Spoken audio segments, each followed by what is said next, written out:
আসসালামু আলাইকুম রহমতুল্লাহি ওয়া বারাকাতুহু। আমি ডাক্তার মীর শহীদুল ইসলাম। আমার চেম্বার তথা ঐতিহ্যবাহী শেখগড় সিলেট থেকে আপনাদের মাঝে সংযুক্ত হয়েছি। আর এখান থেকে সংযুক্ত হয়ে প্রতিনিয়তই ভিডিও দিয়ে থাকি। আজকেও চিকিৎসা বিজ্ঞানের আলোকে একটি ভিডিও আপলোড করে আপনাদেরকে দিতেছি। একটু ধৈর্য ধরুন, অল্প সময়ের ভিতরেই আপনি ইউটিউবে আমার চ্যানেলে ভিডিওটা পেয়ে যাবেন। জি দর্শক শ্রোতা, আশা করি মহান সৃষ্টিকর্তা আপনাদের সকলকে কুশলে রেখেছেন। ওই মহান রব্বুল আলামিন আমাকে ভালো রেখেছেন, অত্যন্ত ভালো রেখেছেন। রব্বুল আলামিনের কাছে শুকরিয়া যে তিনি ভালো রাখার পরিপ্রেক্ষিতে আপনাদের মাঝে এসে চিকিৎসা বিজ্ঞানের মতন অতি গুরুত্বপূর্ণ দু চারটা কথা বলার স্কোপ পাচ্ছি। আমি অতি নগণ্য একজন চিকিৎসক। জি দর্শক শ্রোতা, আলোচনা করব। অনেক রুগীরাই আমাদের কাছে আসে, এসেই বলে স্যার অমুক ডাক্তারের কাছে গেছিলাম, অমুক প্রফেসরের কাছে গেছিলাম, অমুক কনসালট্যান্টের কাছে গেছিলাম, ঢাকায় গেছিলাম, চিটাগাংয়ে গেছিলাম।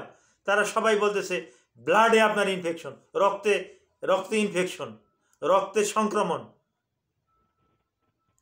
স্যার আপনি তো একটু ধৈর্য সহকারে রুগী দেখেন, গুরুত্ব সহকারে রুগী দেখেন, এবং এই ব্যাপারে আমার এলাকার চেয়ারম্যান সাহেব আপনার কাছে পাঠিয়ে দিয়েছে, আপনি একটু গুরুত্ব সহকারে দেখুন।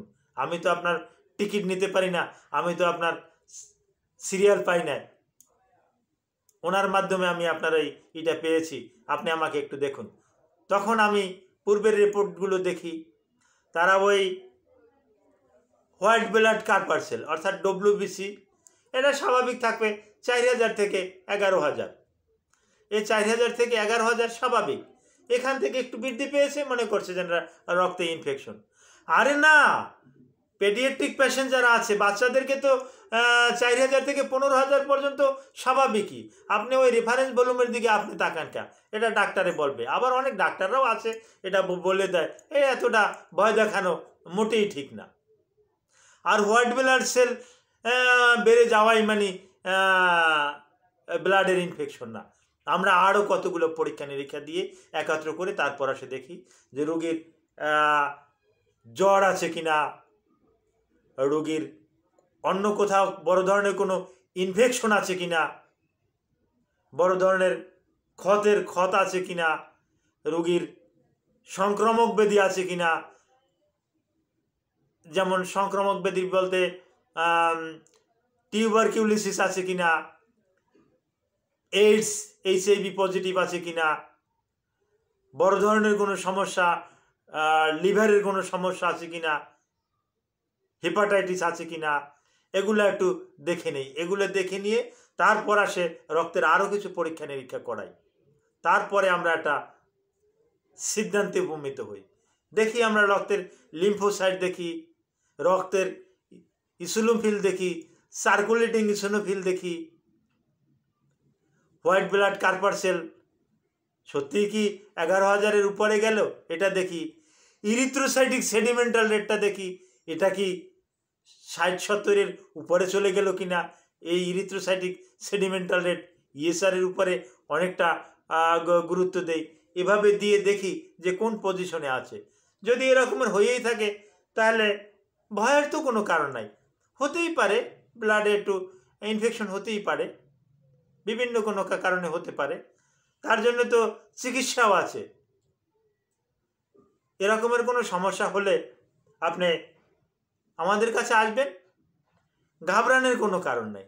আমরা আপনাকে পরীক্ষা নিরীক্ষা করে আপনাকে সঠিক চিকিৎসাটা দিতে পারবো। সঠিক চিকিৎসাটা দিতে না পারলেও কে সঠিক চিকিৎসা দিতে পারবে? আসলে কি এটা কি আদৌ কি এটা ওই আমার পক্ষে সম্ভব, না আমার উচিত হবে একজন হেমাটোলজিস্টের কাছে রেফার করা?